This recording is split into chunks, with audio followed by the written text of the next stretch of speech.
अस्सलाम वालेकुम, hello everyone. उम्मीद है कि आप सब लोग ठीक ठाक होंगे। तो आज मैं आपके लिए कुछ और प्रॉब्लम्स लेकर आया हूँ सिंपल हार्मोनिक मोशन पर, जिनको आज हम सॉल्व करेंगे। सबसे पहला प्रॉब्लम आप स्क्रीन पर नोट कर रहे हैं, इसको पहले मैं रीड आउट करता हूँ। A particle during vibratory motion passes 2 points A and B with same velocity। एक पार्टिकल सिंपल हार्मोनिक मोशन में 2 पॉइंट्स A और B को क्रॉस करता है सेम वेलोसिटी के साथ। If it takes 3 seconds to move from point A to point B, अगर उसे 3 सेकंड लगते हैं पॉइंट A से पॉइंट B तक जाने के लिए, and 3 more seconds to come back to point B, और 3 और सेकंड लगते हैं फिर से पॉइंट B तक आने के लिए, then what is the time period. तो बताओ मोशन का टाइम पीरियड क्या होगा। वीडियो को थोड़ा पॉज कर लें और इस प्रॉब्लम को एक मरतबा फिर रीड करें, तो फिर हम इसको सॉल्व करते हैं। बेटा, सिंपल हार्मोनिक मोशन में जो सिमेट्रिकल पॉइंट होते हैं, सिमेट्रिकल पॉइंट का मतलब है मीन पोजीशन से जितना लेफ्ट की तरफ, मीन पोजीशन से उतना ही राइट की तरफ। ये जो सिमेट्रिकल पॉइंट होते हैं, इनसे गुजरते वक्त पार्टिकल की potential energy, kinetic energy, speed वगैरह सेम होती है। तो इन सिमेट्रिकल पॉइंट में से हम इसको A मान लेते हैं और इसको हम B मान लेते हैं। क्योंकि ये सिमेट्रिकल पॉइंट्स हैं तो पार्टिकल A और B को सेम वेलोसिटी के साथ क्रॉस करता है। पार्टिकल जब A से B तक जाता है, अकॉर्डिंग टू डेटा A से B तक जाता है यहाँ तक, तो उसको 3 सेकंड लग जाते हैं। अब दोबारा पार्टिकल जब B तक आएगा, B तक कैसे आएगा कि यहाँ से पहले तो जाएगा एक्सट्रीम पोजीशन पर और यहाँ से लौटकर फिर वापस आएगा, तो इसको 3 सेकंड और लग जाते हैं, ये डेटा में बोल रहा है। अब क्योंकि ये सिमेट्रिकल पॉइंट हैं, तो सिमेट्रिकल पॉइंट्स में जाते वक्त जितना टाइम लगता है वापसी में भी उतना ही टाइम लगता है। तो A से B तक जाते वक्त 3 सेकंड लगा था, तो B से A तक वापसी में भी ये 3 सेकंड ही लगेंगे। अब जब पार्टिकल यहाँ पर आया तो आपको लगा जैसे वाइब्रेशन कंप्लीट हो गई, क्योंकि पोजीशन सेम हो गई है। लेकिन बेटा, वाइब्रेशन अभी कंप्लीट नहीं हुई, क्योंकि पार्टिकल की पोजीशन तो सेम हो गई है लेकिन वेलोसिटी अपोजिट है। पार्टिकल जब A से स्टार्ट हुआ था तो वेलोसिटी राइट की तरफ थी और अब वेलोसिटी लेफ्ट की तरफ है। इसी वजह से कंप्लीट वाइब्रेशन करने के लिए पार्टिकल को अभी यहाँ से जाना पड़ेगा एक्सट्रीम पोजीशन पर और फिर वापस आना पड़ेगा यहाँ पर, तो ये कंप्लीट वाइब्रेशन हो गई। अब सिमेट्री के हिसाब से आप देखो कि पार्टिकल जब B से एक्सट्रीम पोजीशन पर गया और वापस आया तो उसको 3 सेकंड लगे। क्योंकि A भी B का सिमेट्रिकल पॉइंट है, तो A से जब एक्सट्रीम पोजीशन पर जाएगा और वापस आएगा तो यहाँ पर भी इसको 3 सेकंड लगने चाहिए। अब ये कंप्लीट वाइब्रेशन हो गई और आप ये सारे टाइम प्लस कर दो तो टोटल टाइम पीरियड हो जाएगा 12 सेकेंड। तो हमने ये प्रॉब्लम सिमेट्री सोचकर सॉल्व कर लिया। नेक्स्ट प्रॉब्लम रीड करता हूँ। The period of a particle is 3 second in simple harmonic motion. एक पार्टिकल का पीरियड सिंपल हार्मोनिक मोशन में 3 सेकेंड है। How long it will take to reach from mean position to half of the amplitude. तो उसको अपनी mean position से half of amplitude तक जाने में कितना टाइम लगेगा। यहाँ पर हमारे पास डिस्प्लेसमेंट की इक्वेशन है x is equal to a sine theta. Sine theta क्यों लिया है? क्योंकि मोशन मीन पोजीशन से स्टार्ट हो रही है। अब हमें जो डिस्टेंस है वो हाफ ऑफ एम्पलीट्यूड a/2 के बराबर है, तो हमने वैल्यू पुट कर ली। यहाँ से हम थीटा निकाल लेंगे, a कैंसिल हो जाएगा a में। तो आपको पता है कि अगर हम इसकी सेटिंग करके एंगल निकाले तो साइन इनवर्स ये हो जाएगा साइन इनवर्स 1/2, तो 30 डिग्री होता है ये। तो थीटा निकल आई 30 डिग्री के बराबर। तो अब आपको पता है कि थीटा जो होती है वो फर्दर होती है ओमेगा टी के बराबर। तो इट मीन्स कि ओमेगा टी जो है वो हो गई 30 डिग्री। अब ये जो हमारा ओमेगा होता है ये आपको पता है 2 पाई अपान कैपिटल टी के बराबर होता है। तो 2 पाई अपान टी हमने रखा और ये small T is equal to 30 degree. अब बेटा टाइम पीरियड जो है डेटा में हमें 3 सेकेंड मिला हुआ है, तो अब हम यहाँ पर टाइम पीरियड के बदले 3 अगर पुट कर दें तो ये बन जाएगा 2 pi upon 3 into T is equal to 30 degree. 2 pi upon 3 जो होता है वो 120 डिग्री के बराबर होता है, क्योंकि इस तरफ हमें एंगल डिग्री में मिली है तो इस तरफ भी हम अब डिग्री में इसको कन्वर्ट कर देंगे। तो 2 पाई बाई 3 रेडियन 120 डिग्री के बराबर होता है, इसलिए हमने इसको कर दिया 120 degree into T is equal to 30 degree. तो यहाँ से बेटा t बन जाएगा 30 अपान 120। तो जब हम इसको सॉल्व करेंगे तो ये बन जाएगा 1/4 सेकेंड। तो इसको टाइम लगेगा 1/4 second to move from mean position to half of amplitude. हम इसको क्रॉस चेक भी कर सकते हैं कि x इज इक्वल टू होता है a साइन ओमेगा टी। तो अगर हम टाइम की वैल्यू पुट करें तो ये हो जाएगा a साइन ओमेगा होता है 2 पाई अपान टी और टाइम पीरियड है आपका 3 सेकेंड, और यहाँ पर टाइम जो है वो हो गया 1/4 जो अभी हमने मालूम किया। तो बेटा यहाँ से 1 2 2 और ये 2 2 4, तो जब हम इसको रखेंगे तो ये बन जाएगा a साइन, देखो ये ऊपर तो कुछ नहीं है पाई और 3 2 6, तो ये हो जाएगा π/6। आपको पता है π/6 रेडियन 30 डिग्री के बराबर होता है, तो ये हो जाएगा a साइन 30 और आपको पता है साइन 30 डिग्री जो है वो 1/2 के बराबर होता है, तो ये बन जाएगा a/2।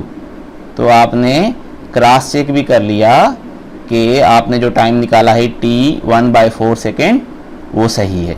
नेक्स्ट क्वेश्चन को रीड करते हैं। The length of simple pendulum executing simple harmonic motion is increase by 21%. The percentage increase in the time period of the pendulum of increase length is.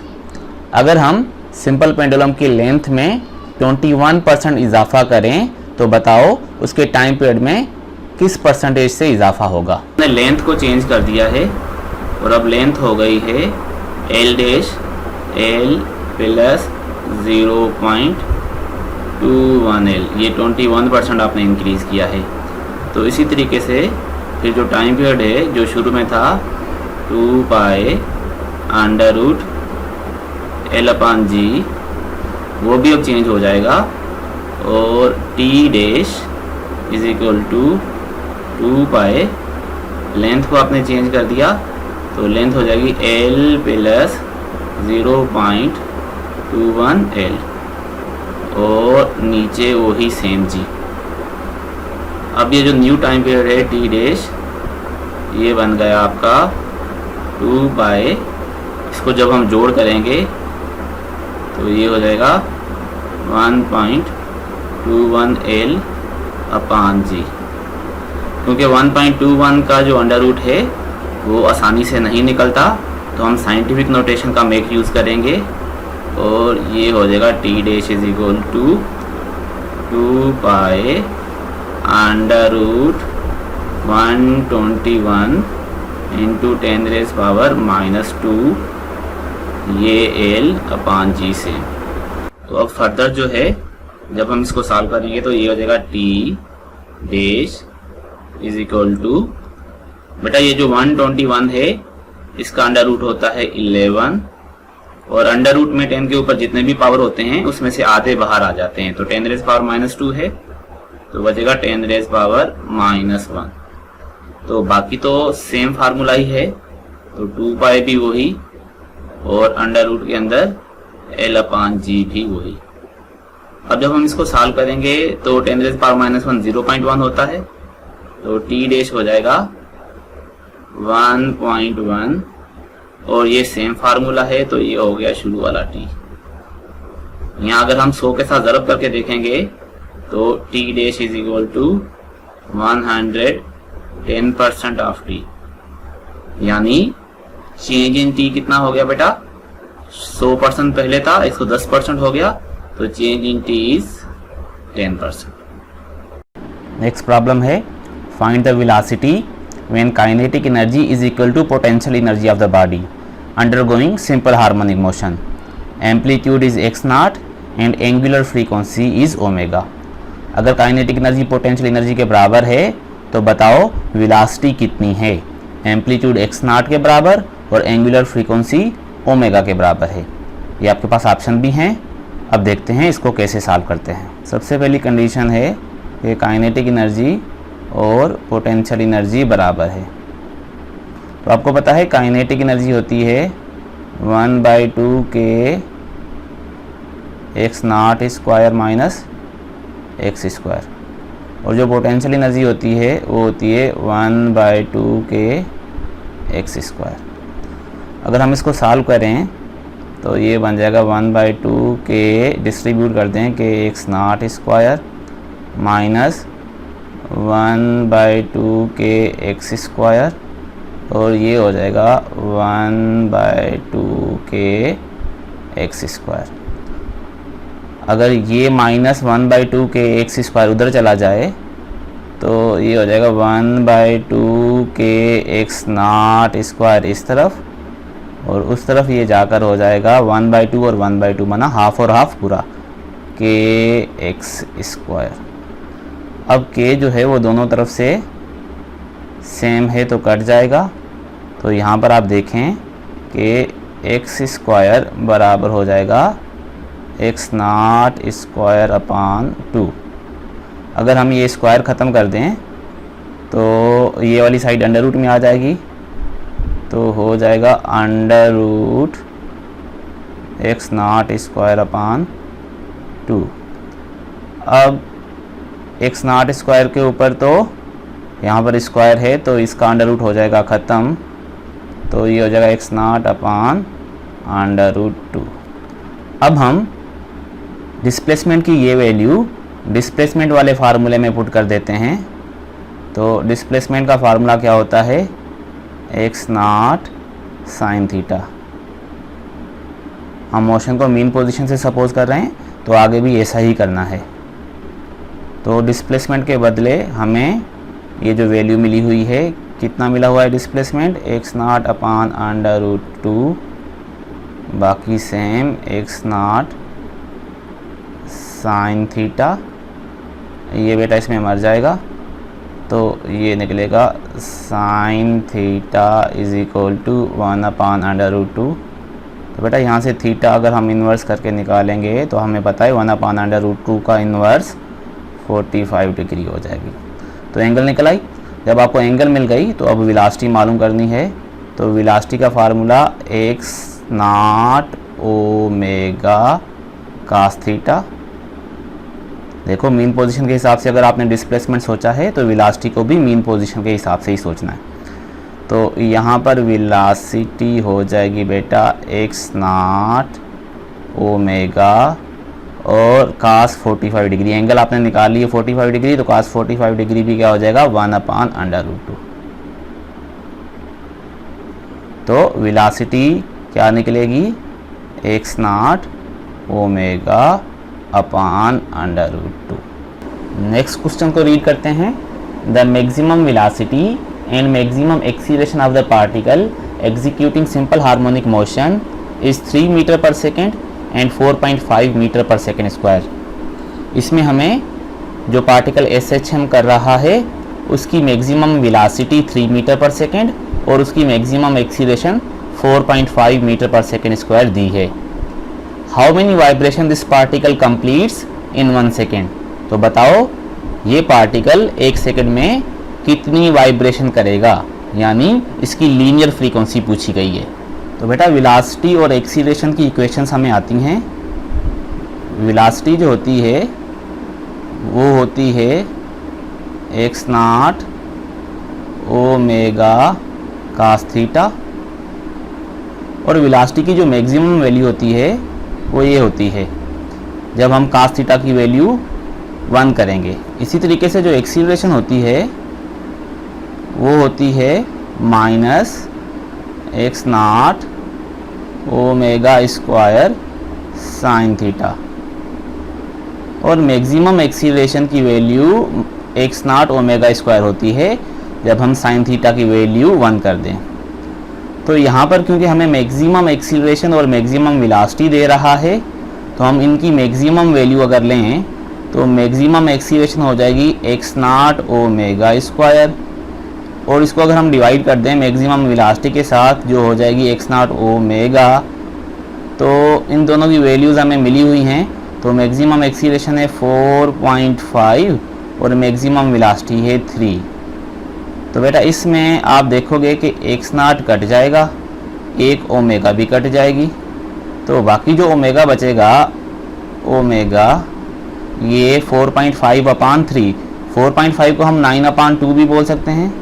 तो इसको अगर आप लिख दो 9/2 और नीचे ये 3 है, तो ये बेटा ओमेगा जो निकलेगी आपको वो मिल जाएगी 9/6। तो बेटा ये ओमेगा है रेडियन पर सेकेंड में। लेकिन उसने ये नहीं पूछा कि एंगुलर फ्रीक्वेंसी क्या है, उसने पूछा है कि पार्टिकल 1 सेकंड में वाइब्रेशन कितनी करेगा, तो वो होती है लीनियर फ्रीक्वेंसी। ओमेगा बराबर हो जाएगा 2π/f के, तो यहाँ से जो f होगी वो बन जाएगी ω/2π के। अगर बेटा हम वैल्यूज़ पुट कर दें तो ये लीनियर फ्रीक्वेंसी बन जाएगी। ओमेगा की वैल्यू आपने मालूम कर रखी है, वो है 9/6 और नीचे हो जाएगा 2π। तो अगर हम इसको फर्दर सॉल्व करें तो ये बन जाएगा 9/12π। यहाँ अगर हम इसको टेबल लगा दें तो ये हो जाएगा 3/4π वाइब्रेशन पर सेकेंड। तो जो पूछा था हमसे कि ये पार्टिकल 1 सेकेंड में कितनी वाइब्रेशन करेगा, तो आप बोल सकते हो कि 3/4π वाइब्रेशन पर सेकेंड करेगा। अगर आप इसको फर्दर सॉल्व करोगे तो पाई की वैल्यू भी पुट कर सकते हो।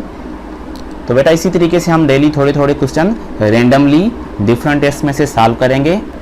आप नीचे कमेंट्स कर ज़रूर बताएं कि ये तरीका कैसा है और अपनी टेस्टों को भी रिवाइज करते जाएं। मैं इंशाल्लाह सारी सिंपल हार्मोनिक मोशन की टेस्टें भी ग्रुप में सेंड कर देता हूं, तो टेस्ट की भरपूर तैयारी करें। इंशाल्लाह नेक्स्ट वीडियो में कुछ और MCQ सॉल्व करेंगे। तब तक के लिए अल्लाह हाफिज़।